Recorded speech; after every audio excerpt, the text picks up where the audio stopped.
তো আমরা আজকে কাজ শক্তি ক্ষমতা অধ্যায়ের একটা চমৎকার প্রবলেম নিয়ে হাজির হয়ে গেছি এবং এই প্রবলেমটা দিয়ে তুমি এই জাতীয় সকল সমস্যার সমাধান করে ফেলতে পারবা। জাস্ট একটা শর্টকাট সূত্র বানাই দিব।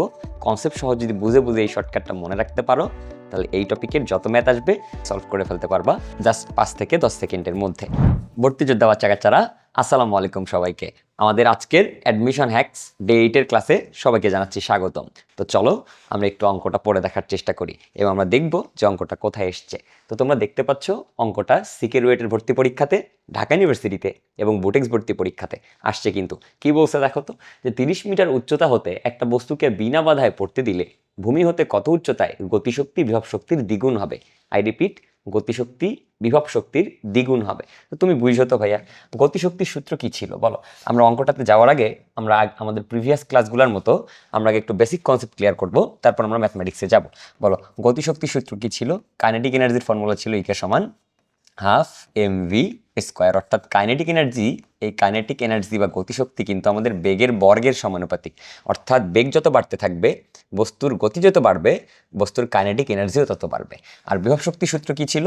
পটেনশিয়াল এনার্জির ফর্মুলা ছিল ইপি ইজ ইকুয়াল mgh, এবং এইচ হলো ভূমি হতে তার উলম্ব উচ্চতা। তো তুমি চিন্তা করো তো, এইখানে এইচ এর মান যত বাড়তে থাকবে আমাদের বিভব শক্তিও তত বাড়তে থাকবে, অর্থাৎ বিভব শক্তি উচ্চতার সমানুপাতিক।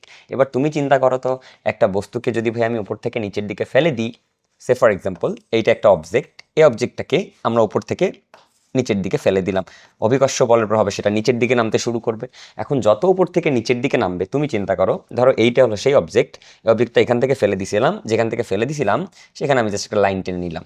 এবার এখান থেকে ফেলে দিছিলাম, এই অবজেক্ট যত উপর থেকে নিচের দিকে নামবে অভিকর্ষ বলের প্রভাবে প্রতি মুহূর্তে তার বেগ বাড়তে থাকবে। এবং তোমরা জানো অভিকর্ষ ত্বরণের মান যেহেতু 9.8 মিটার পার সেকেন্ড স্কোয়ার, তাহলে এই বস্তুটার বেগ প্রতি মুহূর্তে বাড়বে 9.8 মিটার পার সেকেন্ড করে। অর্থাৎ আমি জাস্ট ফেলে দিলেও শুরুতে এটার আদিবেগ 0 হলেও 1 সেকেন্ড পরই কিন্তু এই বস্তুর বেগ হয়ে যাবে 9.8, 2 সেকেন্ড পর হবে 19.6, 3 সেকেন্ড পর 29.4। তো এভাবে চলতেই থাকবে, বস্তুর বেগ বাড়তেই থাকবে এবং যত বস্তুর গতি বাড়বে বস্তুটা তত নিচের দিকে নামতে থাকবে, এবং যত নিচের দিকে নামবে তুমি চিন্তা করো তো, এই বস্তু যত নিচের দিকে নামবে ভূমি থেকে তার উচ্চতা ক্রমশ কমতে থাকবে। তুমি তাকাও, যখন বস্তু এখানে ছিল তখন এতটুকু ছিল ভূমি থেকে তার উচ্চতা, যখন বস্তু এখান থেকে এখানে আসবে তুমি চিন্তা করো এটুকু হবে তার ভূমি থেকে উচ্চতা।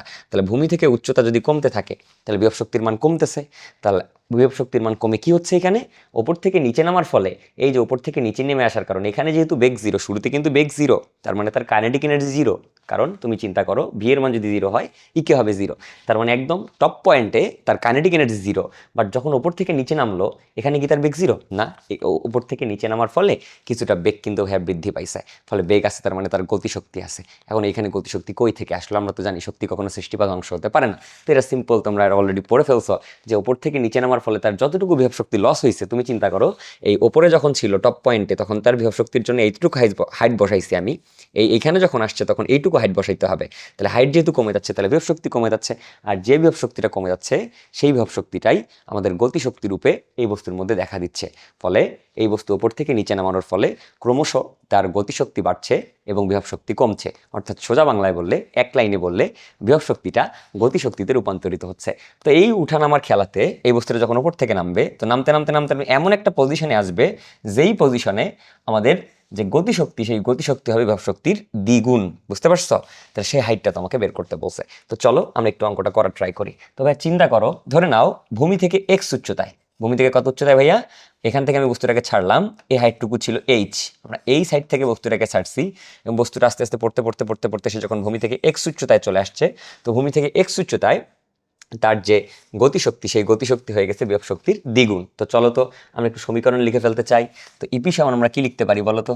ইপি আর এখানে লিখলাম ইকে। তাহলে এখন এইখানে তোমাদের একটা যে আপত্তি বা তোমাদের একটা যে কনফিউশন কাজ করে সেটা হলো যে ভাই আমরা বুঝে উঠতে পারি না যে এই যে দ্বিগুণ বলছে তার মানে একটা জিনিসকে 2 দিয়ে গুণ করতে হবে, তাই না? তাহলে কারে 2 দিয়ে গুণ করবো অথবা কারে 2 দিয়ে ভাগ করবো, এটার একটা কনফিউশন কাজ করে তো আমাদের মাঝখানে। তো এই জাতীয় কনফিউশন যাতে কাজ না করে, তুমি কিভাবে ইজিলি বুঝতে পারবা, আসো আমি তোমার একটু বোঝাই দিচ্ছি। তুমি জাস্ট তোমার প্রশ্নটাকে পাল্টা 2টা প্রশ্ন করবা, তাহলে কিন্তু তুমি তোমার কনসেপ্ট ক্লিয়ার করে ফেলতে পারবা। নাম্বার 1, কে দ্বিগুণ কার দ্বিগুণ? 3 গুণ হইলে বলতাম কে 3 গুণ কার 3 গুণ। বলো তো এই জায়গাতে দ্বিগুণ, কে দ্বিগুণ গতিশক্তি দ্বিগুণ, কার দ্বিগুণ বিভব শক্তির দ্বিগুণ। তাহলে দেখো কে দ্বিগুণ গতিশক্তি দ্বিগুণ, কার দ্বিগুণ বিভব শক্তির দ্বিগুণ। তাহলে যেহেতু গতিশক্তি বিভব শক্তির দ্বিগুণ, তাহলে বিভব শক্তি যদি হয় 1, তাহলে গতিশক্তি কত হবে? 2।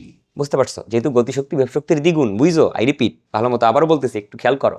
তাহলে গতিশক্তি বিভব শক্তির দ্বিগুণ, তাহলে যেহেতু গতি বিভবের দ্বিগুণ, তাহলে বিভব যদি 1 হয়, গতি যেহেতু তার দ্বিগুণ, তাহলে গতি হবে 2। তাহলে বলো তো বিভব যদি 10 হয়, গতি কত হবে? 20 জুল। বলো বুঝতে পারছো কিনা? এখন ভাইয়া আমি যদি চাই, আমি কি এখানে সমান চিহ্ন দিতে পারবো?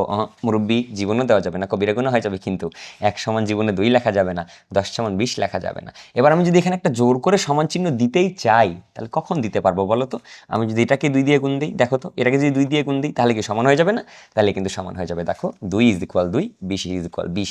তার মানে আমাকে যদি এখানে একটা সমান চিহ্ন দিতে হয়, তাহলে কে দ্বিগুণ কার দ্বিগুণ, এই প্রশ্নটা করলে তুমি এতটুকু বুঝতে পারবা যে আমার ইপিকে 2 দিয়ে গুণ দেওয়া লাগবে। তাহলে ভাইয়া আশা করি এই জিনিসের জীবনে ভুল হবে না যে কখন কারে গুণ করবা।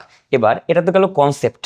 এবার যদি আমি এই প্রশ্নটাই ইনশর্টে আলোচনা করি, মানে কারে গুণ করতে হবে এই জিনিসটা যদি আমি তোমাকে একটা ট্রিকের মাধ্যমে বলে দেই, তাহলে তুমি এইটুকু মনে রাখবা ভাইয়া, যার শেষে র থাকবে তারে মারবা গুণ।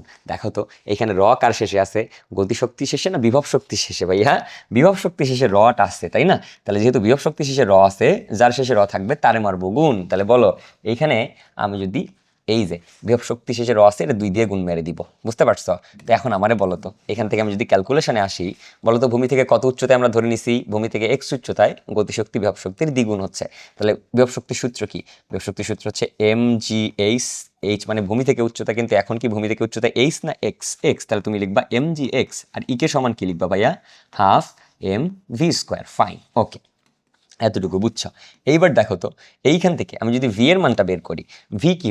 ওপর থেকে নিচে নামানোর ফলে, আই রিপিট, বস্তুটা যখন অভিকর্ষের প্রভাবে ওপর থেকে নিচে নামতেছিল, তখন প্রতি মুহূর্তে তার বেগ বাড়তেছিল। প্রতি সেকেন্ডে কত করে বাড়ছে? 9.8 করে। ফলে এই যে ওপর থেকে নিচে এসে যে নেমে আসলো, কয় মিটার নেমে আসছে ভাইয়া? মোট হাইট ছিল h, এখন ভূমি থেকে উচ্চতা x, তাহলে সে ওপর থেকে নিচে নামছে, ট্রাভেল করছে h - x। কত ভাইয়া? h - x। এই h - x মিটার নেমে আসার ফলে তার বেগ কিন্তু বৃদ্ধি পাইতেছিল। তাহলে আমরা যদি লিখি যে v² যখন ওপর থেকে বস্তু নিচের দিকে পড়ে, আমরা সমীকরণ কি লিখি? v² = u² + 2gh। কিন্তু এখানে কি h পরিমাণ ট্রাভেল করছে না? h - x। এখন বলো তো বস্তুর আদিবেগ কত? 0। So we can write that v² = 2gh - x, অর্থাৎ h - x পরিমাণ দূরত্ব নামার ফলে তার যে বেগ, সেই বেগের বর্গ, অর্থাৎ v² লেখা যাবে 2gh - x। তো এখানে একটু মানগুলো কি ইনপুট দিয়ে দাও তো ভাইয়া।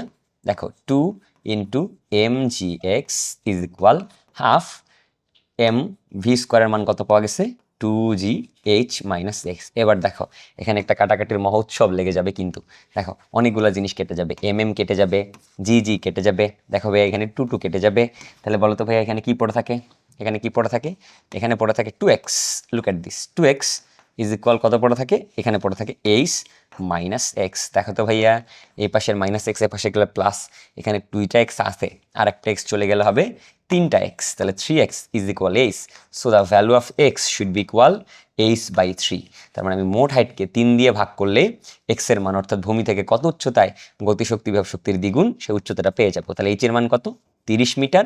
এটাকে 3 দিয়ে ভাগ করলে অ্যান্সার আসবে 10 মিটার। ওকে, তাহলে এই তো আমাদের অঙ্কের অ্যান্সার হয়ে গেল, যেটা ছিল আসলে প্রথাগত নিয়ম। একাডেমিকে আমাদের গ নম্বরে সাধারণত সৃজনশীল আসলে আমরা এভাবে করতাম, কিন্তু আমরা তখন ভার্সিটি ভর্তি পরীক্ষা দিব, আমরা এটা কিভাবে জাস্ট কয়েক সেকেন্ডের মধ্যে করতে পারি, আজকে সেই ট্রিকটা শিখবো। তো তুমি একটু এখানে খেয়াল করতো ভাইয়া, দেখো, লুক অ্যাট দিস। তো এই জায়গাতে আমি যদি তোমার এখন এই জিনিসটা একটু প্যাটার্ন ফলো করতে বলি, যে ফাইনাল যে অ্যান্সারটা আসছে সেটা কোন প্যাটার্ন ফলো করছে, তাহলে তুমি এখন তোমার মতো করে তুমি চাইলেই শর্টকাটটা বানায় ফেলতে পারবা। কিভাবে? দেখো এক্স এর মান কত আসছে বলো তো? এক্স এর মান আসছে h/3। তো আমি এই 3 না লিখে যদি এভাবে লিখি যে 2 + 1, তোমরা কি আমাকে গালি দিবা বলো? জীবনেও দেওয়ার কথা না, কারণ ভাই এক্স এর মান আসছিল h/3। তো 3কে আপনি 3 না লিখে 2 + 1 লিখতেই পারেন, কোনো সমস্যা নাই। এবার একটু তাকাও তো বাবারা, দেখো কাহিনীটা খেয়াল করো এইখানে। তাহলে তোমারে কি বলছে? তোমারে বলছে যে গতিশক্তি বিভব শক্তির দ্বিগুণ হবে। তাহলে গতিশক্তি বিভব শক্তির দ্বিগুণ হওয়ার ক্ষেত্রে তুমি হাইট, ভূমি থেকে হাইট যে এক্স বের করতেছো, সেই এক্স বের করার সময় কি লিখতেছো? h/2 + 1। তাহলে আমি যদি তোমারে বলতাম যে গতিশক্তি বিভব শক্তির 3 গুণ হবে, তাহলে কি লিখতা? h/3 + 1। যদি 4 গুণ হইতো তাহলে h/4 + 1। এভাবে যত গুণ হোক না কেন, সেটা অর্ধেক হোক, 1/3 হোক, গতিশক্তি বিভব শক্তির যে কোনো গুণ যদি এটা দেওয়া থাকে, তুমি এই শর্টকাটটি ইউজ করে ইজিলি সব ধরনের অঙ্ক করে ফেলতে পারবা। তাহলে বলো তো এখন আমারে, তাহলে 3 গুণ হইলে এখানে কি লিখবা? h/3 + 1। 4 গুণ হইলে h/4 + 1। তাহলে আমি কি লিখতে পারি না যে গতিশক্তি বিভব শক্তির n গুণ হলে, গতিশক্তি বিভব শক্তির n গুণ হলে ভূমি হতে